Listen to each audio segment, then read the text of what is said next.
उभ्या राहत नाही ही आमची शोकांतिका आहे। आणि अशा वेळेस सुद्धा सावित्री आई खांद्याला खांद्या लावून उभा आहे आणि त्यावेळेस हल्लेखोर येत आहे आणि मग ते विचारताय की तुम्ही कोण, कशासाठी आलात, का बरं आलात। त्यावेळेस ते उत्तर देत आहे की आम्हाला तुम्हाला मारण्याची सुपारी दिली, आमच्या हातात कुऱ्हाडी आहे आणि या कुऱ्हाडीने आम्हाला तुम्हाला मारायचं आहे। महात्मा फुले आणि सावित्री आई त्या प्रसंगाला धीरोदत्तपणे तोंड देतात। आपला बाप खचत नाही, आपली माय मारेकऱ्यांसमोर खचत नाही। एक टोमणा मारला की आम्ही काम करणं बंद करतो, मरायला सुद्धा आमची माणसं घाबरत नव्हती। आणि अशा वेळेस सुद्धा सावित्री आई काय म्हणतात, महात्मा फुले काय म्हणतात, तुला आमचा जीव घ्यायचा आहे ना, आमचा जीव खुशाल घे, पण आम्ही व्हिक्टोरिया बालाश्रम काढलेला आहे, आम्ही विधवा पुनर्विवाहाचा विचार करतोय। या ठिकाणी काही विधवा बाळंत झालेल्या आहे, त्यांची मुलं आमच्या सोबत आहे, आम्ही मुलींना शिक्षण देण्याचं काम करतोय। तू आमचा जीव नक्की घे, पण त्याच्यापूर्वी आम्हाला एक शब्द दे, इथं उपस्थित जे मुलं आहेत ज्यांचं आम्ही पालन पोषण करतोय त्यांची जबाबदारी, महिलांच्या शिक्षणाची जबाबदारी, आमच्या चळवळीची जबाबदारी घेणार असेल आम्हाला शब्द दे आणि खुशाल आमचा जीव घे। हे सावित्री यांचे शब्द आहे, हे महात्मा फुले यांचे शब्द आहे। आज महात्मा फुले आम्हाला माफ करून टाका, तुम्ही मरणाला घाबरत नव्हते, आज तुमचं रक्त एवढं थंड झालंय, हे रक्त बंद करू शकत नाही, म्हणून आम्हाला आमच्या वाणीची धार पाजवावी लागते। जसं आपण एखाद्या हत्याराला पाजवतो तसं अशा तलवारी उभ्या यासाठी कराव्या लागतात। हे समजलं पाहिजे ना आमच्या समाजाला।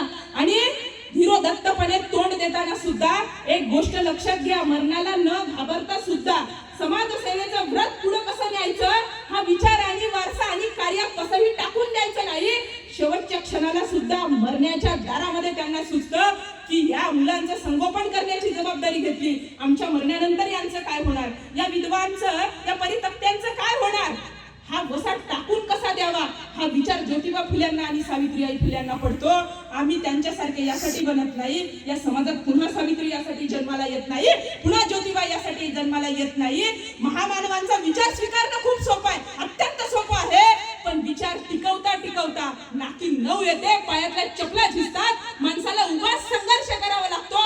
चळवळीत जगणारा माणूस कायम भिकारच होत असतो, तो कधी श्रीमंत होत नसतो, आणि जो चळवळीत राहून श्रीमंत होतो तो कुठल्या तरी 2 नंबरच्या मार्गाने काहीतरी कमवण्याचा प्रयत्न करतो। तुम्ही कष्टाने कमवणारी माणसं आहात, म्हणून तुमच्याकडून या लढ्याची आम्हाला अपेक्षा आहे आणि ही अपेक्षा सार्थपणे या समाजानं पुढे न्यावी हा विचार सुद्धा या ठिकाणी मी सांगण्याचा प्रयत्न करते। कोण होती आमची माय, आमची माय कोण होती, चित्र उभं करा जरा डोळ्यासमोर। अरिस्टॉटल, ज्याला राज्यशास्त्राचा जनक असं म्हणतात, कदाचित माझं ज्ञान कमी पडत असेल, 158 संविधानाचा ज्या अरिस्टॉटलने अभ्यास केला होता, तर अरिस्टॉटल असं म्हणतो की राज्यामध्ये महिलांना नागरिकत्वाचा अधिकार नको, पण एक त्याची बाब चुकीची आहे, म्हणून अख्खा अरिस्टॉटल चुकीचा नव्हे। 158 संविधानाचा आम्हाला एक समतेचा अधिकार, स्वातंत्र्याचा अधिकार, आरक्षण याच्या पलीकडे संविधानच माहित नाही ना। आम्ही सगळी माणसं संविधान प्रेमी आहे असं सांगतो, सगळी माणसं संविधान प्रेमी असं सांगतो। बाबासाहेब तुम्ही संविधान लिहू शकले, आमचं दुर्दैव आहे आम्ही संविधान सुद्धा वाचू शकत नाही, माफच करून टाका आम्हाला।